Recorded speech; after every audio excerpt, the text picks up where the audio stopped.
নেয়। এই জন্য আল্লাহ পাক রব্বুল আলামিন বলেন, দুনিয়ার যদি দামটা আল্লাহ পাকের কাছে মশার ডানা পরিমাণ হইতো, তাহলে তিনি কোনো মানুষকে যারা নাফরমানি করে, কুফরি করে, আল্লাহ পাকের সাথে অন্য কাউকে শরিক করে তাদেরকে এক গ্লাস পানিও পান করার সুযোগ দিতেন না। রহমান দুনিয়াটা তিনি উন্মুক্ত করে দিয়েছেন। এখানে কাফেরও খেতে পারে, যে নাস্তিক সেও খেতে পারে, যে কোনো মতে চলাচল করে সেও খেতে পারে, আবার মুসলিম যে আছে সেও খেতে পারে। বরং বাস্তব প্রমাণ হইল আজকালকার দুনিয়ার মধ্যে, কারণ একটা জিনিস দেখা যায়, যারা মুসলিম আল্লাহ পাকের প্রেমিক, আল্লাহ পাকের বান্দা, তারাই বরং সবচাইতে বেশি কষ্ট করে। কথা বলেন ঠিক কিনা? কেন? তার জবাব হাদিসের মধ্যে আসছে। নবীজি সাল্লাল্লাহু আলাইহি ওয়াসাল্লাম বলেন, আদ-দুনিয়া সিজনুল মুমিন ওয়া জান্নাতুল কাফির। নবীজি বলেছেন, দুনিয়াটা হইল একটা কয়েদখানা, জেলখানার মতো মুমিনদের মতো, আর কাফিরদের জন্য হলো জান্নাতখানা। কারণ মুমিনরা যেখানে এই যে কয়েদিখানা, জেলখানার মধ্যে গেলে নিজের চাওয়া অনুযায়ী সব কিছু পাওয়া যায় না, বরং জান্নাতের মধ্যে যেটা চাইবেন সেটাই পাবেন। কাফেরদের জন্য দুনিয়াটা হইল জান্নাত, আর মুমিনদের জন্য আল্লাহ পাক এই দুনিয়াটাকে করে দিয়েছেন কয়েদখানা। এই জন্য মুসলমানরা কষ্ট করে, যে যত বেশি আল্লাহ প্রেমিক, যত বড় মুমিন, আল্লাহর ওলি, তারা দুনিয়াতে কষ্ট বেশি করে। আর রহমান, তবে রহিম যে নাম রয়েছে, এই দয়া হলো আখিরাতের জন্য। সেদিন তিনি সে আখিরাতে একমাত্র শুধুমাত্র যারা মুমিন তাদের উপরে রহম করবেন, দয়া করবেন। কাফের মুশরিকদের উপরে তিনি দয়া করবেন না। তখন তিনি আখিরাতের জন্য রহিম হয়ে যাবেন। আল্লাহ পাক রব্বুল আলামিন সূরা আহজাবের 43 নং আয়াতের মধ্যে বলেন, হুয়াল্লাযী ইউসাল্লি আলাইকুম ওয়া মালাইকাতুহু লিইখরিজাকুম মিনায-যুলুমাতি ইলান-নূর ওয়া কানা বিল মুমিনিনা রহিমা। আল্লাহ পাক রব্বুল আলামিন নিজে বান্দাদের উপরে দয়া করেন, ফেরেশতারাও দোয়া করে বান্দাদের জন্য, যাতে করে লিইখরিজাকুম মিনায-যুলুমাতি ইলান-নূর, বান্দাগুলো অন্ধকার থেকে আলোর দিকে বের হয়ে আসতে পারে। বলেন সুবহানাল্লাহ। মুমিন যারা অন্ধকার থেকে আলোর দিকে বের হয়ে আসবে হাসরের ময়দানে, তারাই জান্নাতবাসী হবে, তারাই আল্লাহ পাকের রহিম নামক সেই দয়ার ভাগীদার হবে। সেখানে কোনো কাফের, মুশরিক, নাস্তিক, মুরতাদ কেহ সেখানে ভাগীদার হবে না। আল্লাহ পাকের বিচার প্রথম আমরা শুনেছি, তার প্রশংসা করেছি। দ্বিতীয় নম্বর তার পরিচয় দিচ্ছি। কার? আল্লাহ পাকের পরিচয় দিচ্ছি, তিনি অত্যন্ত দয়ালু, মেহেরবান। পরিচয় আরও আছে। 3 নম্বর আয়াতের মধ্যে তিনি বলেন, আর কি কোনো পরিচয় আছে তার? তিনি শিখিয়ে দিয়েছেন। আল্লাহ পাক রব্বুল আলামিন যখন জিজ্ঞেস করেন তার কি কোনো আর পরিচয় আছে কিনা, এমন সময় আমরা বলি কি, মালিকি ইয়াউমিদ্দিন। কথা বলেন ঠিক কিনা? আমরা বলি আপনি তো হলেন পরকালের মালিক, বিচার দিবসের মালিক। আপনি হলেন বিচার দিবসের মালিক। বিচার দিবসটা কেমন? সূরা ইনফিতারের 17 নং আয়াতের মধ্যে আল্লাহ পাক রব্বুল আলামিন বলেন, ওয়ামা আদরাকা মা ইয়াউমুদ্দিন সুম্মা মা আদরাকা মা ইয়াউমুদ্দিন ইয়াউমা লা তামলিকু নাফসুন লিনাফসিন শাইআ ওয়াল আমরু ইয়াউমা ইযিল লিল্লাহ। আল্লাহ পাক রব্বুল আলামিন নবীজি সাল্লাল্লাহু আলাইহি ওয়াসাল্লামকে লক্ষ্য করে বললেন, আপনি কি জানেন নাকি বিচার দিবসটা কি জিনিস? ওয়ামা আদরাকা মা ইয়াউমুদ্দিন। আবার বলেছেন সুম্মা মা আদরাকা মা ইয়াউমুদ্দিন, আপনি কি জানেন নাকি? ইয়াউমা লা তামলিকু নাফসুন লিনাফসিন শাইআ ওয়াল আমরু ইয়াউমা ইযিন লিল্লাহ। আল্লাহ পাক রব্বুল আলামিন বলেন, সেদিনটা তো এমন একটা বিচার দিবস যেদিন কাহার উপর কোনো জুলুম করা হবে না, অত্যাচার করা হবে না, কারোর জিনিস কাউকে বুঝিয়ে দেওয়া হবে না, কেউ কাহারও কোনো কাজে আসবে না, একমাত্র শুধুমাত্র আল্লাহ পাকের দয়া ছাড়া কেউ বাঁচতে পারবে না। বিচার দিবস, সেই বিচার দিবসের মালিক হলেন কে? আল্লাহ।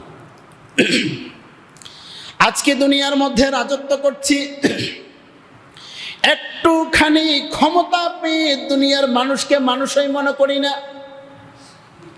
ফেরাউন, নমরুদ, কারুন, তারা বড় বড় জালেম বাদশা ছিল, আজকে কেহ নাই। হাসরের ময়দানে আল্লাহ পাক রব্বুল আলামিন সেদিন যখন সমস্ত ফেরেশতারা মারা যাবে, জিব্রাইলকে জিজ্ঞেস করবেন আর কেহ আছে কিনা? জিব্রাইল আলাইহিস সালাম বলবেন আল্লাহ আছে এখন পর্যন্ত। আজরাইলকে দায়িত্ব দেওয়া হবে সবাইকে মেরে ফেলো। আজরাইল বলবে আল্লাহ আরশ বহনকারী টোটাল 4 জন ফেরেশতা, আমরা বড় বড় জিব্রাইল, ইসরাফিল, মিকাইল, আজরাইল, টোটাল 8 জন ফেরেশতা বেঁচে আছে। আল্লাহ পাক রব্বুল আলামিন বলবেন আজরাইল সবাইকে মেরে ফেলো। সর্বশেষ জিজ্ঞেস করবেন আজরাইল আর কেহ বেঁচে আছে কিনা? আজরাইল আলাইহিস সালাম ডেকে বলবেন আল্লাহ শুধুমাত্র আমি আর আপনি ছাড়া আর কেহ তো বেঁচে নাই। আল্লাহ পাক বলবেন আজরাইল তুমিও মরে যাও।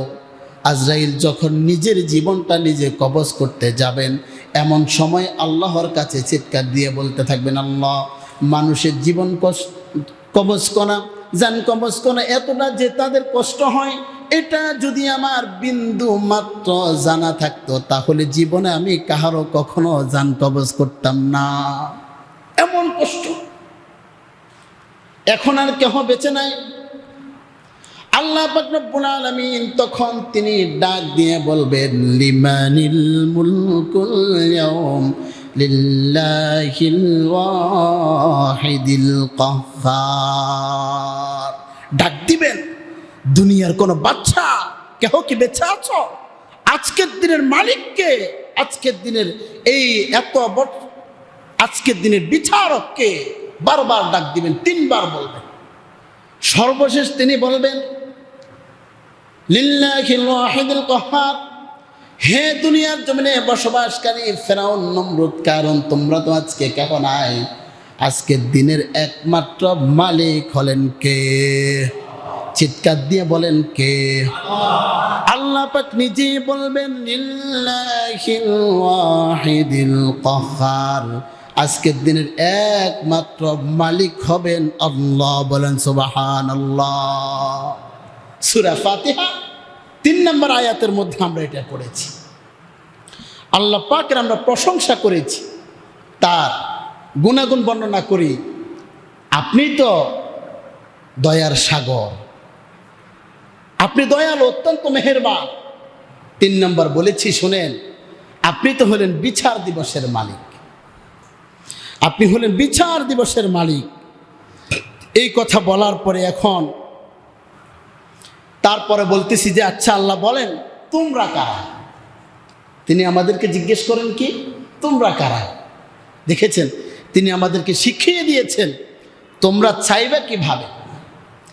অনেকে আছি আমরা যারা অজ্ঞ, আমরা তো দরখাস্ত লিখতে পারি না।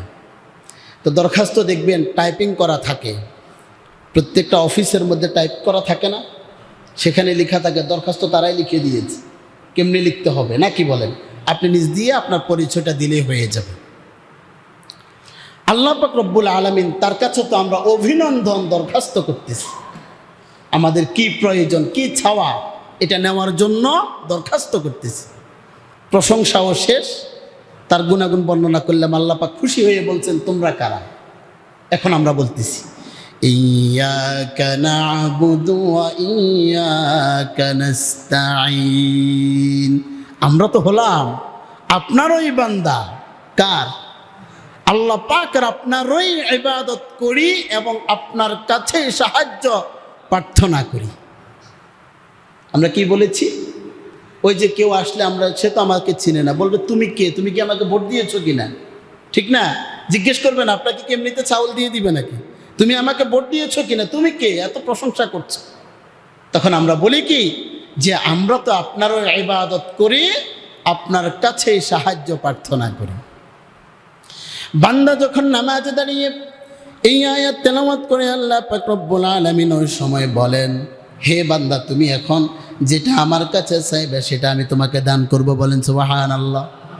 হাদিসের মধ্যে আসছে, ওই সময় আল্লাহ বলেন, বান্দা তুমি এখন যেটা চাইবা সেটা আমি তোমাকে দান করব। ইবাদতের জন্য আমরা বলেছি কি, আমরা আপনার ইবাদত করি, আবেদ বান্দা। আল্লাহ পাক রব্বুল আলামিন আমাদেরকে কেন বানিয়েছেন সেটাও বলছে, ওয়ামা খালাকতুল জিন্না ওয়াল ইনসা ইল্লা লিয়াবুদুন।